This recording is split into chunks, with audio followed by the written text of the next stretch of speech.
வணக்கம். புதுச்சேரி மாநிலத்தில் நடைபெற்ற முக்கிய நிகழ்வுகளில் டைமண்ட் டிவியின் சிறப்பு தொகுப்பு. சகித் லெப்டினன்ட் கான்ஸ்டபிளாக பணிபுரிந்த பிரேம்குமாரின் வீரமரண நாள் நிகழ்வு காரைக்கால் மாவட்ட துணை மாவட்ட ஆட்சியர் தலைமையில் நடைபெற்றது. காரைக்கால் மாவட்டம் டிஆர் பட்டினம் அருகில் உள்ள போலகம் வீரன் கோவில் தெருவைச் சேர்ந்தவர் சக்கரவர்த்தி. மகனான பிரேம்குமார் இந்தோ திபெத்திய எல்லை போலீஸ் படையில் கான்ஸ்டபிளாக பணிபுரிந்தார். பின்னர் ஜம்மு மற்றும் காஷ்மீரில் அமைந்த 47வது படைப்பிரிவில் பணியாற்றி வந்த அவர் நாட்டிற்காக தன்னுடைய இன்னுயிரை ஈர்ந்து வீரமரணம் அடைந்தார். அவரது தியாகத்தை போற்றும் வகையிலும் நாட்டிற்காக அவர் ஆற்றிய அர்ப்பணிப்பை நினைவு கூறும் வகையிலும் அவரது வீரமரண நாள் நினைவு நிகழ்வு அனுசரிக்கப்பட்டது.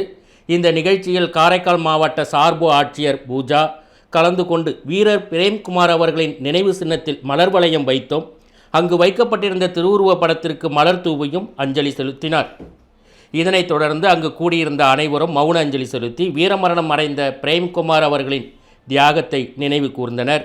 இந்த நிகழ்வில் அன்னாரது துணைவியார் திருமதி செவந்தி மற்றும் அவர்களின் குழந்தைகள் கீர்த்திகுமார், பிரேம்ஸ்ரீ ஆகியோர் பங்கேற்று அஞ்சலி செலுத்தினர். நிகழ்ச்சியின் போது நாட்டிற்காக உயிர் நீத்த வீரர்களின் தியாகம் என்றும் மறக்க முடியாதது என்றும் அவர்களின் சேவை இளைய தலைமுறைக்கு தேசப்பட்டிற்கான முன்னுதாரணமாக விளங்கும் என்றும் காரைக்கால் மாவட்ட ஆட்சியர் தெரிவித்தார். காரைக்கால் மாவட்ட குழந்தைகள் மற்றும் மகளிர் நலத்துறை சார்பில் ஹாப்பி மைண்ட்ஸ் மற்றும் கோடைக்கால முகாம் தொடங்கப்பட்டது. காரைக்கால் மாவட்ட குழந்தைகள் மற்றும் மகளிர் நலத்துறை சார்பில் காமராஜர் நிர்வாக வளாகத்தில் உள்ள சைல்ட்லைன் அலுவலகத்தில் குழந்தைகளுக்கான ஹாப்பி மைண்ட்ஸ் மற்றும் கோடைக்கால வாசிப்பு முகாம் சிறப்பாக தொடங்கி வைக்கப்பட்டது. இந்த முகாமை காரைக்கால் சிறார் நீதி வாரியத்தின் முதன்மை நீதிபதி அப்துல் கனி தொடங்கி வைத்தார். கோடை விடுமுறை நாட்களில் பெற்றோர்கள் வேலைக்கு செல்லும் வேளையில் குழந்தைகள் செல்போன் மற்றும் தொலைக்காட்சிக்கு அடிமையாவதை தவிர்க்கவும் அவர்களின் வாசிப்பு திறனை வளர்க்கவும் இந்த திட்டம் உருவாக்கப்பட்டுள்ளது. இந்த நூலகத்திற்கு தேவையான புத்தகங்கள் மற்றும் புத்தக அடுக்குகளை லயன்ஸ் கிளப் அமைப்பினர் ஸ்பான்சர் செய்து வழங்கியுள்ளனர். இந்த தொடக்க விழாவில் காரைக்கால் பகுதியைச் சேர்ந்த சுமார் 100 குழந்தைகள் ஆர்வமுடன் கலந்து கொண்டனர். அங்குள்ள புத்தகங்களை வாசித்து தங்களின் வாசிப்பு திறனை மேம்படுத்தி கொண்டனர். இந்த நிகழ்வை காரைக்கால் குழந்தைகள் வளர்ச்சி திட்ட அலுவலர் திருமதி கிருஷ்ணவேணி சிறப்பாக ஏற்பாடு செய்திருந்தார். இந்த நூலகம் மற்றும் கோடைக்கால முகாம் கோடை விடுமுறை முழுவதும் செயல்படும் என்றும் இதன் மூலம் குழந்தைகளின் ஆளுமை திறன் மற்றும் அறிவு மேம்படும் என்றும் குழந்தைகள் மற்றும் மகளிர் நலத்துறை அதிகாரிகள் தெரிவித்தனர்.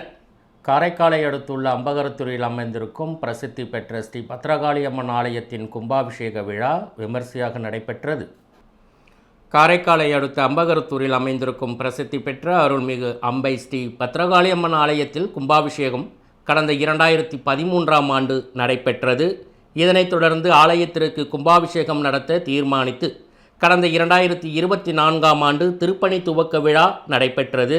திருப்பணி வேலைகள் முழு வீச்சில் நடைபெற்று கும்பாபிஷேக விழாவின் துவக்கமாக கடந்த 26ஆம் தேதி கணபதி ஹோமம், அதனைத் தொடர்ந்து 27ஆம் தேதி மாலை முதல் கால யாகசால பூஜையுடன் துவங்கியது.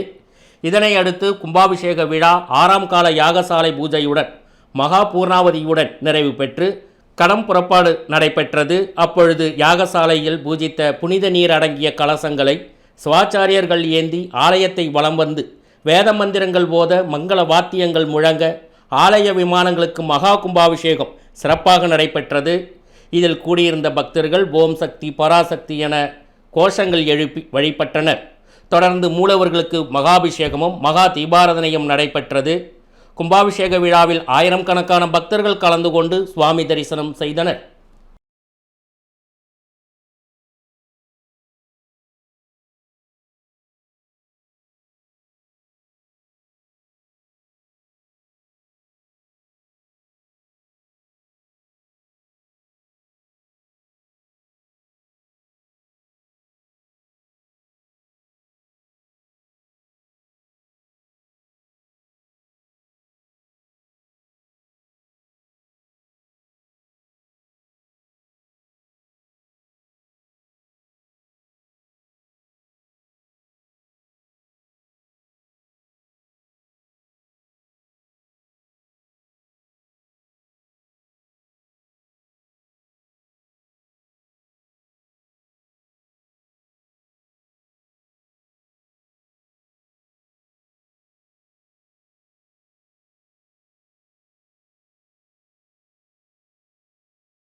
இத்துடன் இந்த சிறப்பு தொகுப்பு நிறைவு பெறுகிறது.